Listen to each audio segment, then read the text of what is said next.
Yes, you guys, welcome back. I'm in EFC, this is Blue Lions TV, and today we are discussing the saga of the window and what is it with our club constantly being involved in these transfer sagas time and time again. But today, you guys, we have even more updates surrounding Erling Haaland. Big stories, big updates. I'm going to break them down, I'm going to go through them, and at the end, I'm going to give some of my thoughts and opinions actually behind the responsibility behind a signing like this, because of course we are going to be discussing some massive fees in this deal. So let's all keep open minds. I hope you guys do get involved in the comment afterwards. I'm going to post that at the end of the video, and without wasting any more time, I need to get one quick plug out of the way first. Today's video is brought to you by OneFootball, you guys, and now with the transfer window intensifying, the stories coming thick and fast with transfer deals getting wrapped up every single day right now, OneFootball is the hub for you guys to have to stay up to date with all the latest gossip, rumours, news, and deals that will happen,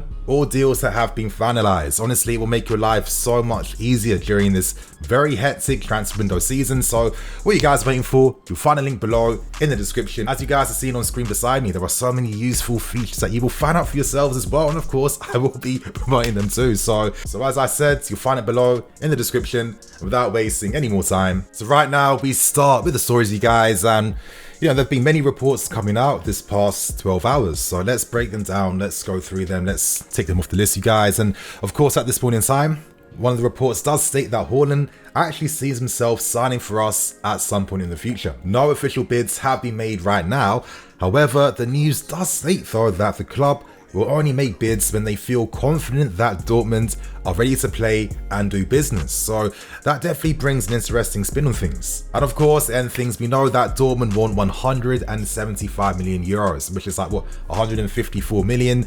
So I guess we're getting these conflicting price ranges from between 130 million, 150 million, and now 175 mil. Anyway, now we continue on to the reports coming out from Bild in Germany, and these were more insightful and very interesting. The report states that Roman Abramovich is not giving up on Haaland at any cost, at any price.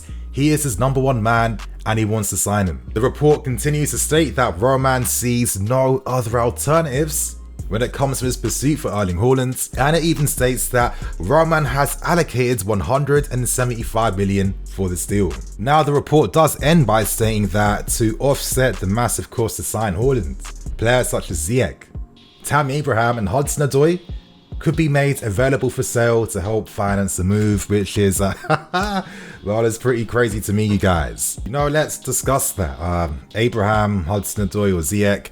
Reports have said that both Hudson-Odoi and Ziyech will remain, and I guess with Tammy, even though he is now taking part in pre-season, I guess he has been made available to be sold in this current window. So, him alone bringing in potential between 30 to 40 million, it's definitely going to be helpful in regards to offsetting the massive price and fees. However, Bild saying that Hudson-Odoi and Ziyech to be made available, that sounds like pretty old stuff. And I don't really agree with that. I don't really see what clubs are going to be going for either one of these guys who are on big money, big wages. We can't forget things such as the fact that COVID has really affected the business that many clubs can do in Europe. Of course, we're fans of super clubs, like ginormous entities in football. So, life like that doesn't really hit us the same way, but it does affect 99% of the rest of football clubs. I bring up this point because, many big clubs don't maybe necessarily need more attacking reinforcements. So who exactly are these mysterious options in the market that are going to make something like this work? Right now, I'm actually going to give my thoughts and opinions, and I've been thinking very long and hard about this Erling Haaland story for a long time. I think the vibe I'm getting right now is that there is money to get this deal done. As I've been saying, we haven't wasted our time amending our relationship with Raiola for no reason. We haven't wasted time in talking to Haaland for no reason. We haven't wasted time in, making our interest very known to Dortmund that we are in for their striker. The vibe I'm getting is that, yes, we have the finances to get this deal done. Of course, if we can sign him for the best economical value for ourselves, then of course we are going to look to do that and work on that.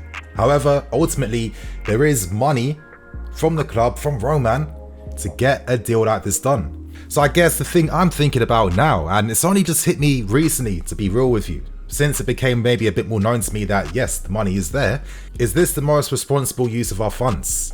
Now, I'm not saying this because I don't rate Haaland. Of course, he's one of the best young players in the world. He's an elite striker. I mean, the guy scored 41 goals for Dortmund. He's just been scoring goals for fun ever since he announced himself in professional football. However, if we're looking at prices estimated to be around like what, 175 million, 150 million, of course that includes things such as agent fees to Raiola. And we have to get this thing straight. The rumor suggesting that Raiola would want up to 34 million. It's pretty crazy. That would have been like the equivalent of signing like Hakim Ziyech. We sold Tomori for less money than that. And of course, Raiola came out actually not even necessarily just disproving things, but retweeting a tweet saying it was fake news, because I think that's just a crazy amount of money, which I don't think any club in the entire world would ever look to commit to be honest. So I guess we know that those reports aren't necessarily real. However, the amount of money to get this deal done is. And I look at it like this. Okay, I'm looking at Haaland, I'm looking at Lukaku as a strong alternative, and I'm looking at the goal difference between them. Last season, Lukaku scored about 24 league goals, Haaland scored 27, and I think in all like competitions, Lukaku got 42 and Haaland got 48. So that's like a difference altogether of like 6 goals. However, if you go to the market, Haaland potentially could cost nearly double the price of Lukaku. And what return are you necessarily getting in that sense? That's how I'm seeing things right now. That type of money for Haaland is the equivalent of nearly all the attacking players we signed last summer.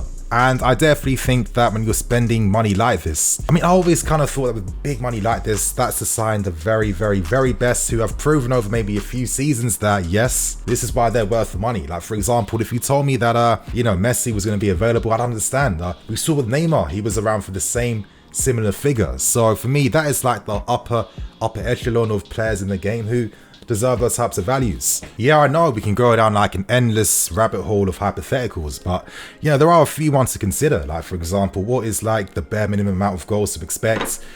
Things such as the fact that, okay, as a team, as the way we play, do we create like enough top quality opportunities to justify needing to spend so much money on a striker who ideally, if you're spending that type of money, you're expecting to see him become the top scorer every single season for us, and also one of the leading scorers in the country, literally top 2, top 3 every single season. And other things too, such as the fact that as a team, do we consistently produce those top quality opportunities for a player like Haaland? Because for me, if you're spending that type of money, you're spending that money because you're going for absolutely out of this world, striking ability.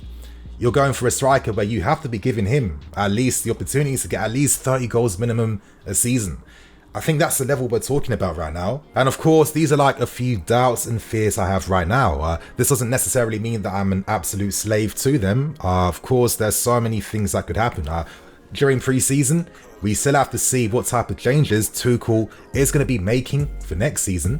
It'll be very interesting to see how he uses the striker position and whether we will continue to persist as a 3 at the back team. Let's say all of a sudden we start playing 4-3-3, bare attacking players, and then instantly you're justifying spending that type of money on Haaland, who would absolutely be feeding, getting full and stuffed with chances being created for him and the goals he'd be scoring. So I don't know, I just feel like I have to see that type of excellence if we're really pursuing a player for this type of figure, because we've been down this road time and time again. It's not the first time we've blown our budget signing big name players. They haven't really ever lived up to that, because not only did they have their own difficulties, but at the same time, I felt like the structure of the team was never really going to get the maximum best out of these players to begin with. I guess we can take confidence from the fact that, let's say Mbappe, for example, a world-class player at a very young age, similar to Haaland, he scored about 46 goals in all competitions in a league which is kind of similar quality-wise to the Bundesliga. So I guess that gives us a little bit of an indication behind